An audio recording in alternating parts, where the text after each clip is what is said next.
In this video, I'm going to help you understand how to create dashboards using ZENworks Reporting 6.2.1.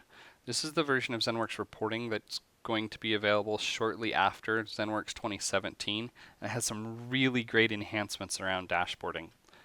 So the use case here is you want to create a dashboard that can be used to provide status about some or all of the endpoint management portfolio in your environment. One of the really great things about 6.2.1 is you now have the ability to pass data from one filter to another filter in the dashboard, or to do hyperlinking between different reports. What's nice about that now is you could actually mix and match data from different domains, that maybe information out of Service Desk and information out of ZENworks, and as long as there's common data between the two, you can actually filter and pass data to be able to get that dashboard to have much more interactivity. So the requirements here are you have to have ZENworks Reporting installed, and it has to be 6.2.1 version for what you're going to see. You have to have ZENworks Reporting able to connect to the database server or servers hosting the endpoint management data you want to report on. The reporting domain or domains for the endpoint management products you wish to report on has to be imported. You're a member of a group that provides access to the reporting server, and reports have been created. And this is actually one that's kind of new. You no longer have to create those reports prior to doing your dashboard. If those reports exist, then you can use them, whether they were created through ad hoc and then you created a report, or they were created through Jaspersoft Studio. You can still drag those onto the canvas. But starting with this release, you actually now have the ability to create dashlets, which are basically reports built right in the dashboard. So you don't necessarily have to have built those reports prior. So to create a dashboard, you start the dashboard designer. You can set your title, you can customize the layout. What's really nice too about the dashboard designer now is as you drag content in, it automatically resizes the different content to try to make room. You can also add images and text to your dashboard. That way when you put it up on a big screen, you can have the company logo, company name, those kinds of things. You'll then drag in existing reports, or you'll create new ad hoc dashlets on the canvas.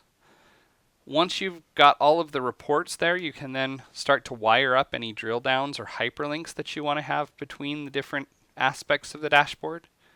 You could add any report controls that you want. So if you got filters you want to add, you could do that. And when you're done, you test the dashboard, and if everything is good, you go ahead and publish it out. So let's go ahead and take a look at how that's done. So what I have here is the ZENworks Reporting 6.2.1 console. You can tell it's new because you've got the new blue branding up at the top there. And we're going to be creating dashboards. Now the 5.6.1 dashboard designer was kind of limited.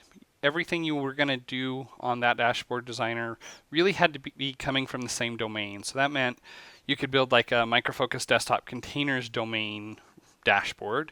You could build a Service Desk dashboard, but trying to tie data and really build a meaningful business dashboard that consumes all of the data from the various endpoint management products could be difficult. So the new dashboard designer is actually really powerful. Basically what you have here is two different ways to drag content on. The first way is from existing content. So if you've got existing content that came in from somewhere, you could drag it over here. So if you've already created a report, it's got a graph or something you want to pull over, you can do that. You also have the ability to build in images. So for instance, I could pull an image over, and I either can specify a web address to pull the image from, or in my case, it's already in the repository. And so I would specify the path there. In my case, I've actually done this on a different dashboard, and I'll show you what that looks like. But you can drag the image over, you can drag text over. In my case, what I want to do is actually build some dashlets. And a dashlet is basically an ad hoc report, but it's only defined in this dashboard, so you don't have to create them beforehand. And you'll see how this works. I'm just going to do some very simple ones. Here's my Service Desk domain. Maybe I want to count some information around configuration, the configuration management database. And so I could quickly and easily build a report that, say, tells me the breakdown in my system of all the different item types. So I've got item types here. Maybe I add that as a column. And then I come over here and I tell it I want to count the number of items. So that as a row, and we'll drill into that. And you'll see all the different item types. If I want, that's probably a better way to look at it. So you can see I have a lot of Microsoft SQL databases, I have a lot of virtual machines, got some Micro Focus desktop containers apps, so on and so forth. So this will be items by type. And we'll save that, and this will be our MFSD items by type dashlet. Once that's done, it goes right on to the dashboard. And you'll see that come in. And then if I wanted to drag something else in, let's say now I want to grab a crosstab, I can grab that in, and you can see it trying to fit the data on there.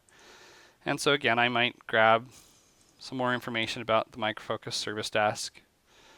This time though, maybe I'm going to create a crosstab, and it's all about the request data.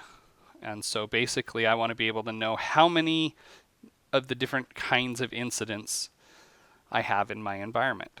So for instance here, I'll come in and say I've got request type, and I want to count the number of requests. And so you'll see I've got 1 change request, 11 incidents, 4 service requests. I could flip those around. Now it looks that way. Might be a little better on my dashboard. And it's possible maybe I want to be able to filter that by a particular type. So I could go ahead and add that item type name as a filter and say it equals or is one of any of these number of item types. So we'll go ahead and save this. This will be requests by item type. We'll save that.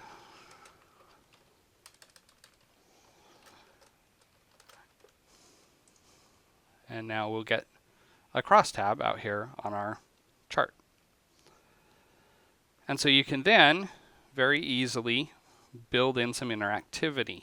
So we had a couple things. Over here we have the item type name. Over here we had a filter on item type, and we've got the change, incident, request, etc. So one of the things you can do here is right click, go to hyperlinks, and enable chart hyperlinking, and tell it to update the dashboard. And so basically what you can then do is define a filter that says, when I click one of these bars on the left chart, I want you to pass that to the bar on the right hand side, or the chart on the right hand side, and pass that as the item type name so that it filters down on that chart. So if I put this in preview mode now, so that it's actually as the end user would use it, you can see I've got these different requests here. If I then come in and drill in on, say, Micro Focus desktop container applications, then over here on the right hand side, that crosstab should get updated, and you'll see I have 2 incidents and 3 service requests for items of that type. So that's a really simple dashboard. It illustrates a couple key things you could do. Dashlets, so you don't have to create the reports ahead of time. They're just defined within the dashboard itself. And the interactivity of being able to click here and update the data here. Now I'm going to switch to a slightly more interesting dashboard that I've built. So I'm going to go home, and there's this ZenGuru endpoint dashboard that I've built. I'm going to open that in the designer. And this has 3 different reports built into it, and it's got some filtering built into it.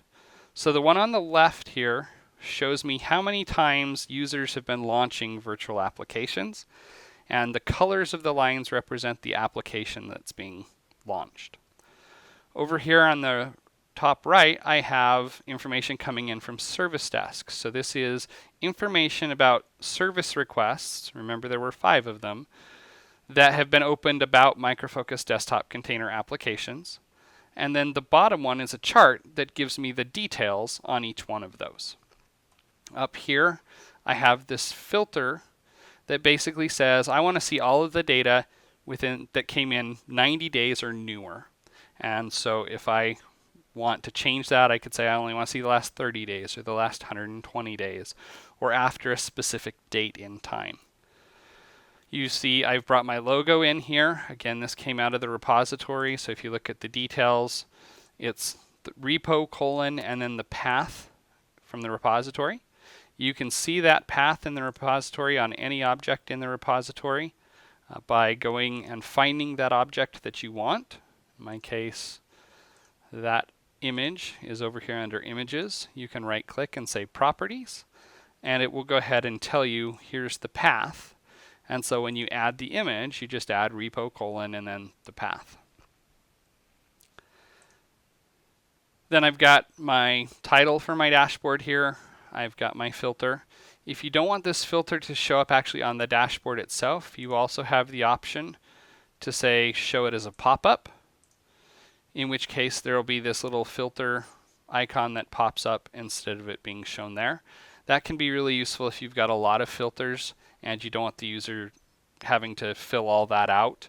Maybe you want it to come up by default with a set of filters, and then if they want to change it, they can. And that way you're not taking up a whole bunch of the real estate with the filter box.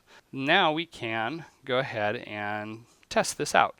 I've actually wired up this here so you can see when I click on the left, I'm clicking the display name of the application.